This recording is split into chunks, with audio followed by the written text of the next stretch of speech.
Miguel's Vlogs. Today we are going to do something different because today is a weekend. Well, I decided I might as well just make some food for this vlog because Saturdays usually I go to church and just do other things like that, and I think it would be nice, to show you guys some of the food or something that I like to make to eat. So here we have some delicious ground meat that is not cooked yet, so it's not really delicious, but we are going to prepare it, and let me show you what I use. Before you start cooking and everything, you need to do one important step: wash your hands. So of course, I'm just going to talk a little bit right now while I wash my hands. I don't know how well you guys can see me. Pretty much you want to wash your hands because all the meat can carry some parasites or something that you don't want to contaminate other things like plates, clean plates, forks, and all that stuff. So if you get sick, nobody else gets sick.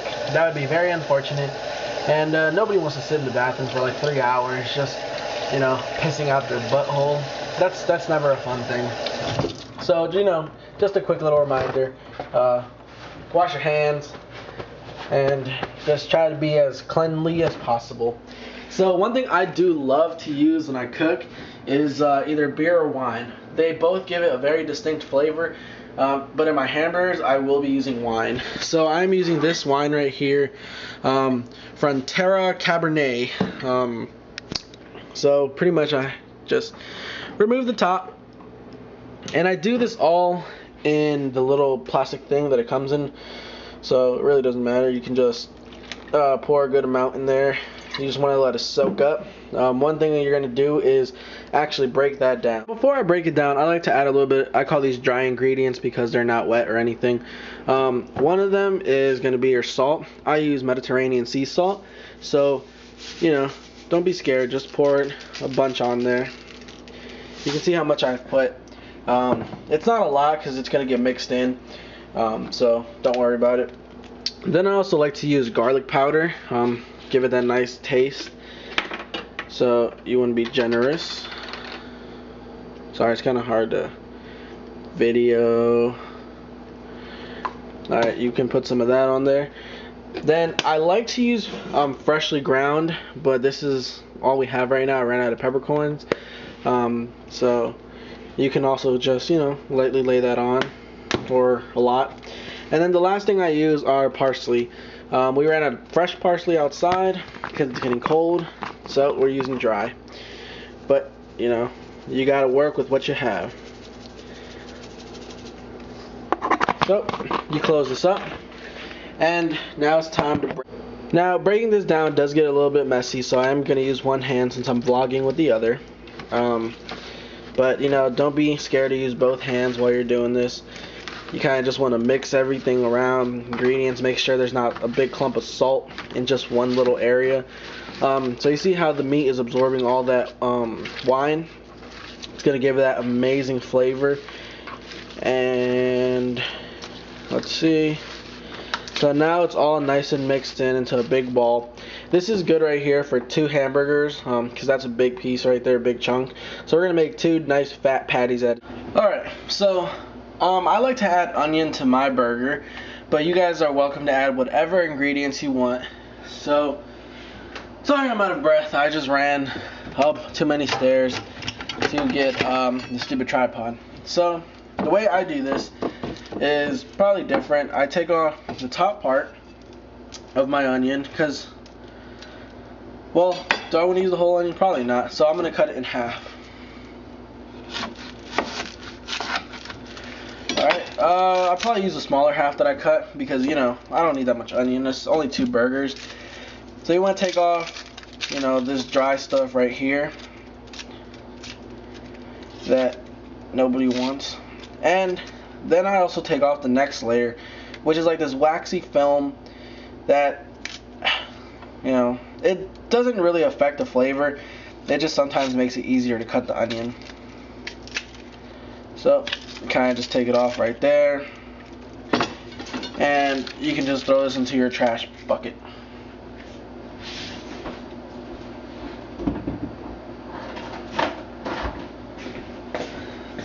So once you have your onion peeled and ready to be cut, Something I like to do is I like to take this off right there, so we have this nice onion evenly. So what you do is you take the knife and you just kind of run it down like this,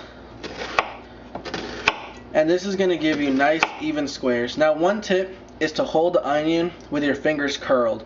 The reason I say that is because if you were to hold it like I was just holding it, you can easily come and accidentally cut your fingers.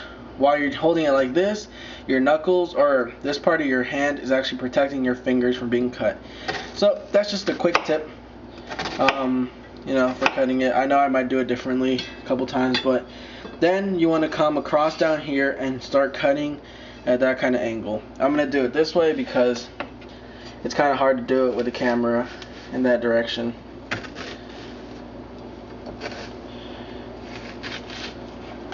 Okay.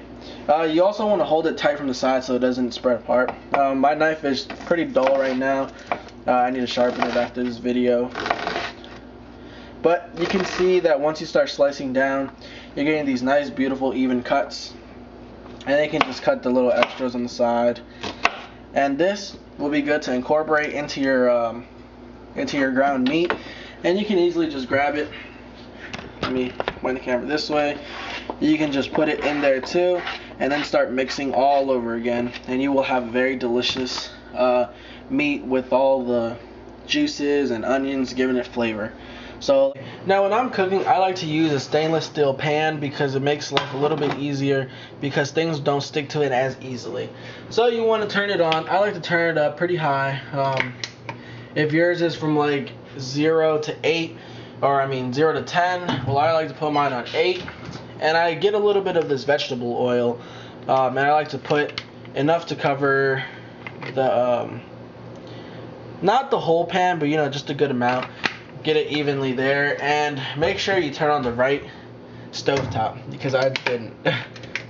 So yeah, you want to let the oil get really hot until it starts smoking, and the reason for that is so that your hamburger can get a nice sear on both sides. Over here you can see that I have already prepared both of my patties. They already have the onions incorporated in them, and it is time to get them on the stove over here. So let me get this nice and hot. It's not that hot yet, but let's give it a couple more minutes and it will be. So yeah, let's just wait. So while we're waiting for this to get nice and hot and everything ready, I just want to talk about why I make my hamburgers on a stove pan rather than outside on the grill on a beautiful hot summer day or fall day when it's nice and, you know, warm, and you should be grilling. This is the reason why. If you grill outside, all that juice from the hamburgers will just fall down and, you know, into the grill, just creating fire, making the hamburgers burnt more than they really should be. Now, I understand if that's how you grew up grilling burgers and stuff, but try this at least once, and if you like it, then good. If not, well, then I guess you can go back to grilling, but this is a lot better, and I've been making hamburgers like this ever since I tried it on the pan. So on the pan, you know, you're grilling the burger, or you're not grilling, you're cooking the burgers on the pan. All the juices are just coming out of the burger, but they're coming back into the burger because they're in the same puddle of juices, oil, wine, blood meat, blood stuff, whatever, you know, all that good stuff that comes out of burgers. The onion juices, everything is just incorporated. So one thing is you also want to let it sit at least for like 5 minutes after they're done cooking. That way the juices can relax and just stay in the burger. That way when you take that bite and you have all them good juices just flowing right down your hand, you got a smile on your face too. So right, so our stove or our pan right here is nice and hot. One thing I do like to do is use a spatula. I'm sorry if you can't hear me that well, I'm facing away. I like to use a spatula because sometimes things can get a little hectic and start splattering just like that. Woo!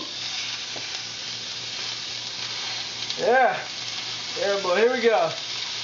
Now we're cooking. So you want to get your patty, you know, nice and fine-tuned right here. You want to make sure that the oil is getting to it. Now you also want to do that with the next patty. I'm going to put this one over here. Watch out for the oil, because that thing will splatter and it will get you. Woo! Now we're getting somewhere. let me put the camera a little bit higher so you can see exactly what's going on here. So you can see that they're not deep frying, but I guess you can say they're pan frying. They're just sitting in a little tiny bit of oil, you know, just enough to cover the bottom. So there you can see them. They're getting nice and juicy right there. So I kind of want to move that one a little bit away so that it's in its own area.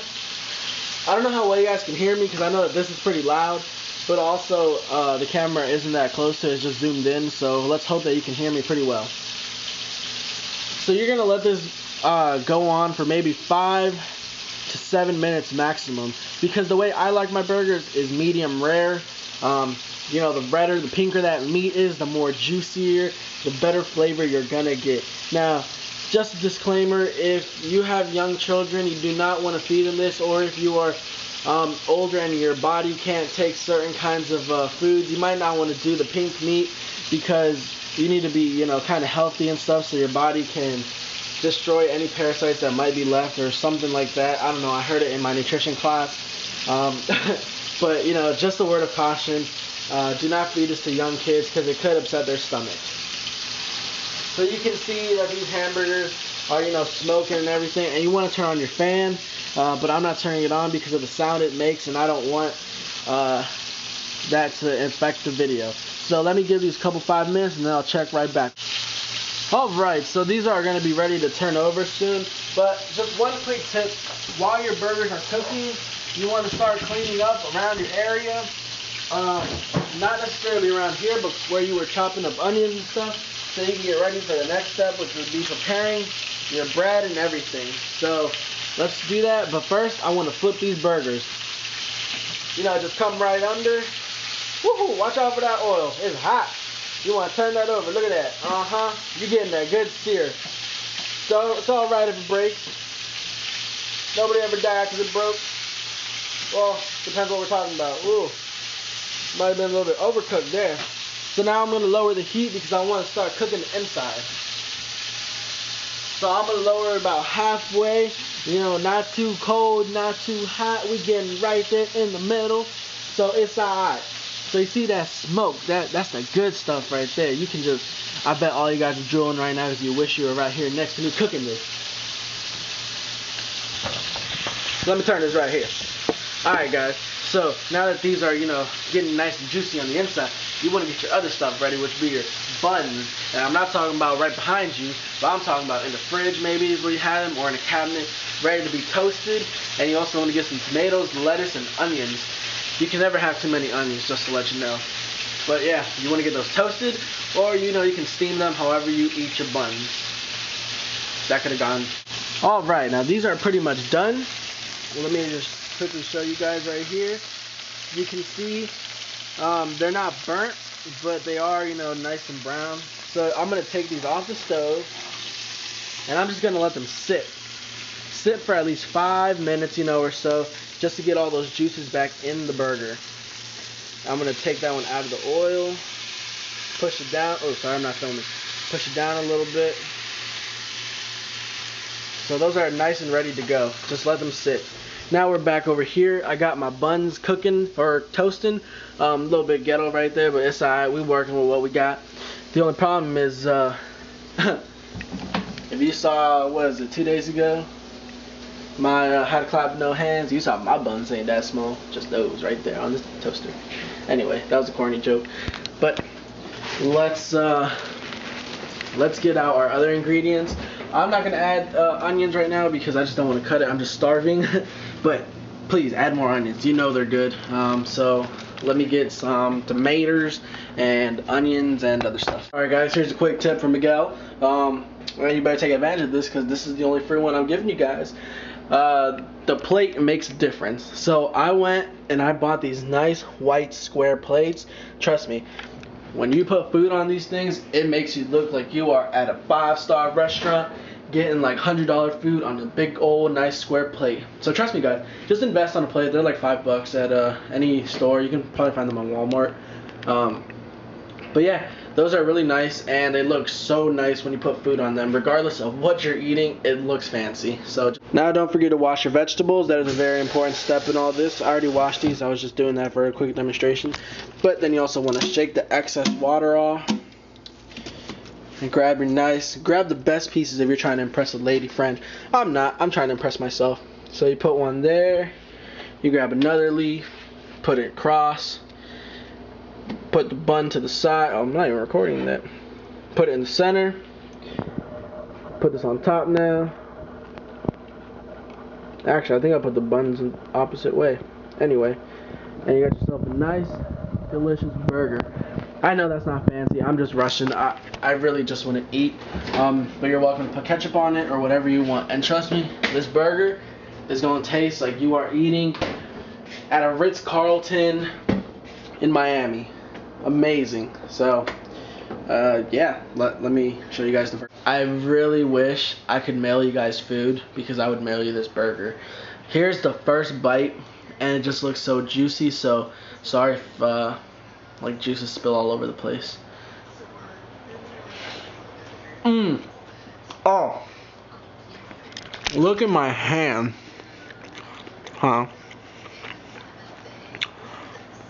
Can you see all those juices on it? Wow. So that burger was delicious, I have to admit. It was the bomb. Probably the best burgers you can ever make. But just one thing I would change is, instead of adding oil, add the wine to the pan. That way it cooks out a lot of the alcohol, but it leaves the flavor. Well, guys, I hope you guys enjoyed the cooking little thing I did today. You know, go ahead and try it at home. Other than that, I'm going to end today's vlog right here. I'm going to go to bed. I have to work in the morning, but we should be test driving cars tomorrow. So let's see how that goes. So subscribe, favorite, like, do it all.